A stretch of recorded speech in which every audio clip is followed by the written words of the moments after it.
हे चक्रीवादळ आता आपल्या उंबरठ्यापर्यंत आलेलं आहे. जो काही आपल्या हवामान खात्याचा अंदाज आहे त्यानुसार साधारणतः उद्या दुपारपर्यंत आत्ताची जी काही परिस्थिती आहे त्या परिस्थितीनुसार आपल्या अलिबागच्या इथे हे वादळ धडकण्याची शक्यता आहे. हे वादळ कदाचित हल्ली काही दिवसात न झालेल्या वादळापेक्षा मोठं असेल. जो काय अंदाज व्यक्त केला जातोय त्यानुसार 100 ते 125 किलोमीटरच्या वेगाचे वारे वाहतील. वादळ म्हणजे नुसतं वादळ नाही, चक्रीवादळ आहे. सगळं चक्र फिरवत फिरवत फिरवत आणि नासधूस करत हे पुढे जाणार आहे. प्रार्थना हीच आहे की आपल्यापर्यंत पोहोचेपर्यंत ह्या वादळाचा जोर ओसरावा किंवा हे वादळ कुठेतरी हवेतल्या हवेत नाहीसं हवं. ही प्रार्थना आहे आपली. प्रार्थनेला यश मिळेल. पण जे काही दिसतं आहे ती शक्यता पाहिल्यानंतर हे वादळ उद्या दुपारपर्यंत आपल्या किनाऱ्यावरती धडकणार आहे.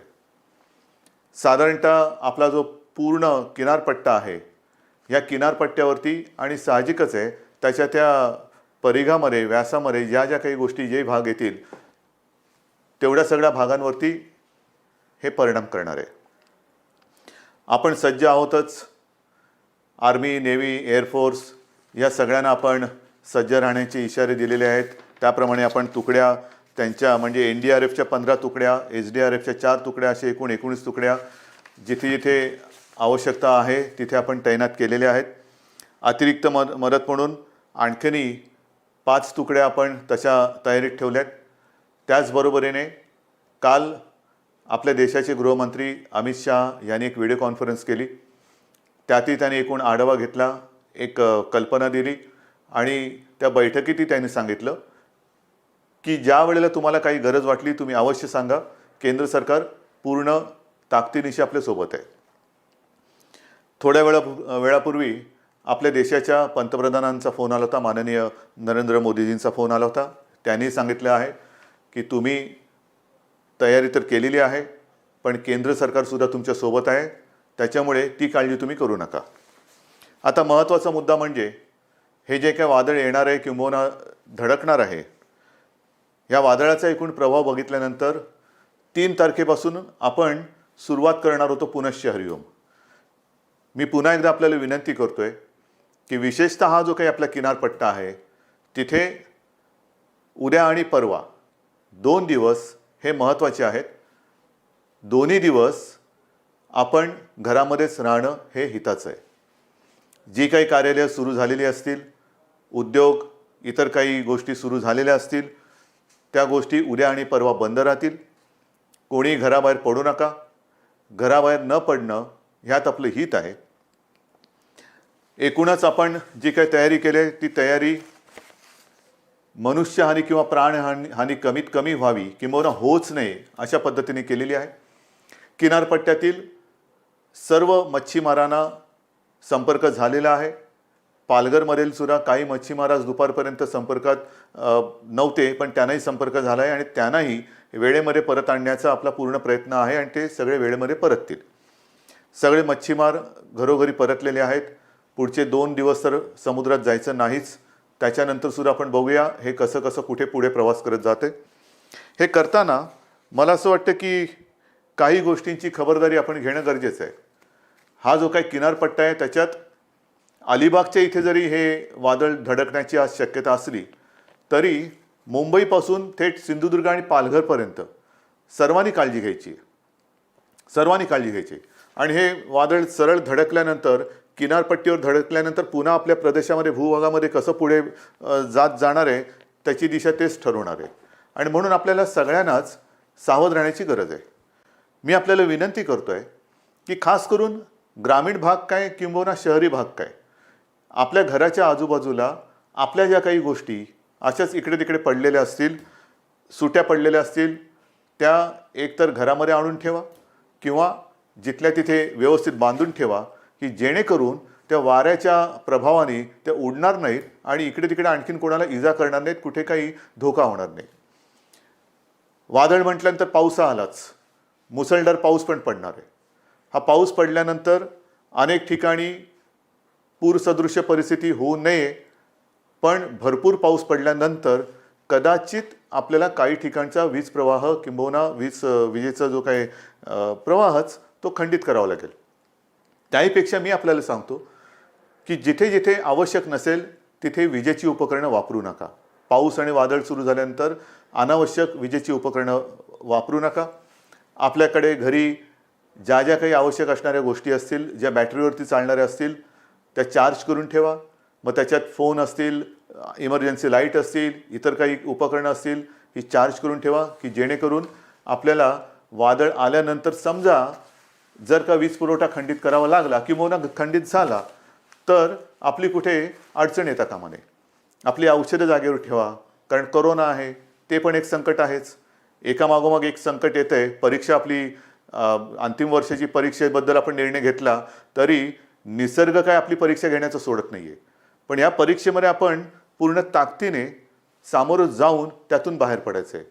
आणि म्हणून मी आपल्याला विनंती करतो आहे की आपल्या ज्या काही जीवनावश्यक वस्तू असतील त्या सगळे व्यवस्थित एकत्रित एका पिशवीत वगैरे ठेवून पटकन आपल्याला हाताला जेव्हा पाहिजे तेव्हा मिळतील अशा प्रकारे ठेवून द्या. मी काही सूचना आपल्याला वाचूनच दाखवतो आहे. त्याच्यात पहिली सूचना आपल्याला सांगितलेल्या आहेत की घराबाहेर असलेल्या सैल वस्तू बांधून टाका किंवा त्यांना घरामध्ये हलवा. महत्त्वाचे दस्तऐवज किंवा आपल्या काही मौल्यवान गोष्टी असतील त्या व्यवस्थित एकत्रित करून ठेवा. बॅटरीवर चालणारी उपकरणं, पॉवर बँक चार्ज करून ठेवा. दूरदर्शन आणि आकाशवाणीच्या सूचनांकडे लक्ष द्या. हे फार महत्त्वाचं आहे. अफवा अजिबात पसरू नका. अफवा असं जाणून बुजून कोणी पसरत नसतं, पण एकाकडनं ऐकलं दुसऱ्याने, दुसऱ्याकडनं ऐकलं तिसऱ्याने, तिसऱ्याकडनं, आणि कारण नसताना उगाचच काही ना काहीतरी अनागोंदीचा प्रकार होऊ शकतो. म्हणून दूरदर्शन आणि रेडिओवरच्या, आकाशवाणी यावरच्या सूचनांकडे लक्ष द्या. स्थानिक प्रशासन सगळीकडे सज्ज आहे. स्थानिक प्रशासनाने अनेक ठिकाणी जिथे जिथे आपल्याला वाटते की ही सगळी आपली नागरिक, हे सगळे नागरिक हे त्या धोक्याच्या पट्ट्यात येऊ शकतात, तिथे तिथे त्यांना आपण स्थलांतरित करतो आहोत. तिथे तिथे त्यांना आपण सुरक्षित जागी नेतो आहोत.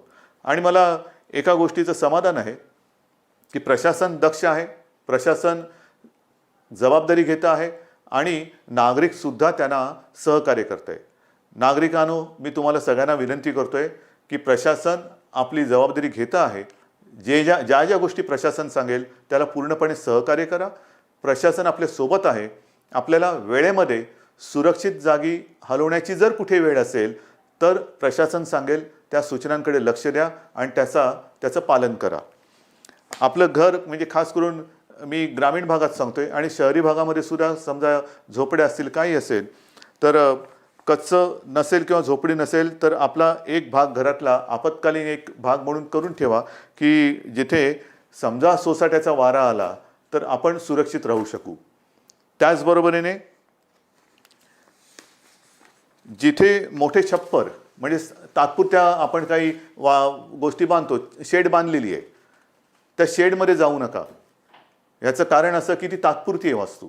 तात्पुरती आपण समजा आता उन्हाळ्यात किंवा पावसात इतर वेळेचा पाऊस वेगळा आणि वादळातला पाऊस वेगळा, तर त्या वास्तूमध्ये आधाराला किंवा एक आडोसा म्हणून जाऊ नका.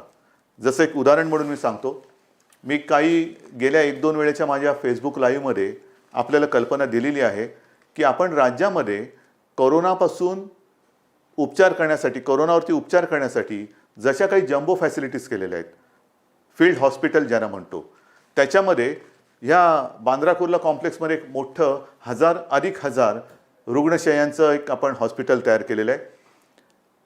काल ज्या वेळेला या वादळाचा इशारा आला तेव्हा आपण तिथे असलेल्या रुग्णांना दुसरीकडे हलवलेलं आहे. कारण ही जी काय आपण शेड उभी केलेली आहे ही वॉटरप्रूफ आहे. पावसाला ती दाद देणार नाही, पण पावसाबरोबर जर का मोठं वादळ आलं आणि उगाच काही तिकडे घडलं, काही पडझड झाली तर पडलेलं स्ट्रक्चर किंवा पडलेल्या ज्या काही शेड आहेत त्या पुन्हा आपल्याला बांधता येतील. पण मला कोणत्याही परिस्थितीत नागरिकांना इजा होऊ द्यायची नाही आहे. म्हणून आपण बांद्रा कुर्ला कॉम्प्लेक्समधल्या त्या फील्ड हॉस्पिटलमधल्या रुग्णांनासुद्धा इतरत्र हलवलेलं आहे. हे मी तुम्हाला का सांगितलं की त्याच्यावरून आपल्याला लक्षात येईल की अशा कुठेही शेड्स असतील तर त्या शेड्समध्ये पाऊस पडतोय म्हणून आश्रयाला जाऊ नका. कुठेही मोडकळीस आलेल्या इमारती असतील त्याच्या आडोश्याला जाऊ नका. तात्पुरती कुठेतरी उभी केलेली स्ट्रक्चर असतील त्याच्या आडोश्याला जाऊ नका, त्याच्यामध्ये जाऊ नका. कारण हे वादळ 100-125 किलोमीटरचा वारा अधिक मुसळधार पाऊस असं सोबत घेऊन येत आहे. त्याच्यामुळे ह्या ज्या काही गोष्टी आहेत त्याच्यामध्ये आपल्याला काय काळजी घ्यायला पाहिजे, काय करायला हवं आणि काय करायला नको हे आपल्या मनाशी पक्का असायला पाहिजे. जे मी आधी तुम्हाला सांगितलं की आधी ठरून दिलेल्या किंबहुना निश्चित केलेल्या ज्या प्रशासनाने जागा आहेत तिथेच स्थलांतरित व्हा. आपत्कालामध्ये न लागणाऱ्या सर्व उपकरणांचा व साधनांचा विद्युत पुरवठा खंडित करा, कारण पाणी इकडे तिकडे कसंही वाऱ्याच्या माऱ्याने घुसेल. आणि खास करून मी हे ग्रामीण भागातल्या जनतेला सांगतोय की मला कल्पना आहे की आपण ज्या घरांमध्ये राहतात तिकडे वेडावाकडा पाऊस आणि वारा आला तर कदाचित शॉक बसू शकतो, म्हणून तिथे ते बंद केलेलं बरं. त्याचबरोबरीने अजून वेळ आहे, उद्या दुपारपर्यंत हे वादळ धडकणार आहे. तोपर्यंत पिण्याच्या पाण्याचा साठा करून ठेवा, कारण तोही आपल्याला नंतर लागणार आहे. आपल्याला ह्या वादळामध्ये किंवा ह्या संकटामध्ये तातडीने शासन तर सोबत येणारच आहेच. म्हणजे आत्ता जिथे तिथे आपल्या सर्व टीम्स ह्या सर्व आयुधांनी सज्ज आहेतच, त्याची तुम्ही काळजी करू नका. पण पिण्याचं पाणी आहे, इतर काही गोष्टी असतील, ह्या आपल्या हाताची नेहमी जागच्या जागी असतील तशा ह्या नीट ठेवून द्या. समजा आपल्याला असं वाटलं की कुठेतरी वायू गळती होते, कुठेतरी नको ती औषधं किंवा केमिकल्स सांडलेली आहेत, लांब राहा त्याच्यापासून, त्याच्या आसपास सुद्धा जाऊ नका. कारण हे प्रशासनाच्या लक्षात आल्यानंतर प्रशासन ती खबरदारी घेईलच, पण मुद्दामून काय आहे हे पाहायला जाऊ नका. आणि शक्यतोवर ज्यांना मदतीची एक आवश्यकता आहे, आपण स्वतः सुरक्षित राहून जिथे जिथे त्या क्षणाला जी काय मदत करता येणं शक्य असेल ती जर का आपण करू शकलात तर मला असं वाटतं आपण बरंच नुकसान हे थोपवू शकतो. आणि म्हणून मी सगळ्या माझ्या बांधवांना, भगिनींना आणि मातांना एक नम्रपूर्वक सूचना करतो आहे की हे वादळ उद्या साधारणतः दुपारच्या वेळेला, म्हणजे हा आता अंदाज आहे, शेवटी वादळ आहे ते, वादळाला काय, वादळाची दिशा आणि त्याचे एकूण तीव्रताही आपण नाही ठरवू शकत. कोणत्या दिशेला जायचं, आत्ता ते अलिबागला धडकण्याची एक शक्यता वर्तवली जाते आहे. त्याच्यामुळे तिथे सज्जता ही आहेच, पण तिथे धडकल्यानंतर याचा अर्थ असा नाही की तिकडेच ते धडकेल, कुठेही धडकायला नकोच आहे. पण आजूबाजूचा म्हणजे मुंबई पालघरपासून ते कोकण सिंधुदुर्गपर्यंत हा संपूर्ण किनाऱ्याचा पट्टा आहे, तो पट्टा सावध तर राहायचंच आहे. आणि वादळ एकदा धडकल्यानंतर पुढे ते आपल्या भूप्रदेशात आल्यानंतर ते फिरत फिरत फिरत पुढे कसं जाईल, ते जशी त्याची दिशा आपल्याला समजत जाईल तसतसं शासनाकडनं आपल्याला सूचना येत राहतील. शासनाकडनं वेळोवेळी दूरदर्शन असेल, रेडिओ असेल, किंबहुना SMS असेल, याच्यावरनं सूचना आपल्याला येत जातील. कुठेही घाबरून वेडवाकडं काहीतरी पाऊल टाकू नका.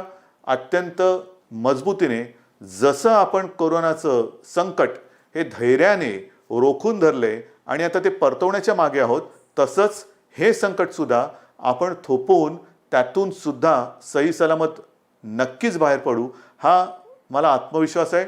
आजपर्यंत जसं आपण सहकार्य केलं तसंच या संकटात सुद्धा आपण मला सहकार्य कराल. आणि पुन्हा एकदा आपल्या हिमतीला, धैर्याला, जिद्दीला एक मानाचा मुजरा करतो. आणि संकटाला, किंबहुना मागेही आपण बोललो होतो किंवा मी आपल्याला सांगितलं होतं, संकटाच्या छाताडावरती चाल करून जायचं आहे. हे संकट आलं तरी धैर्याने त्याला सामोरं जाऊया आणि त्यातून सही सलामत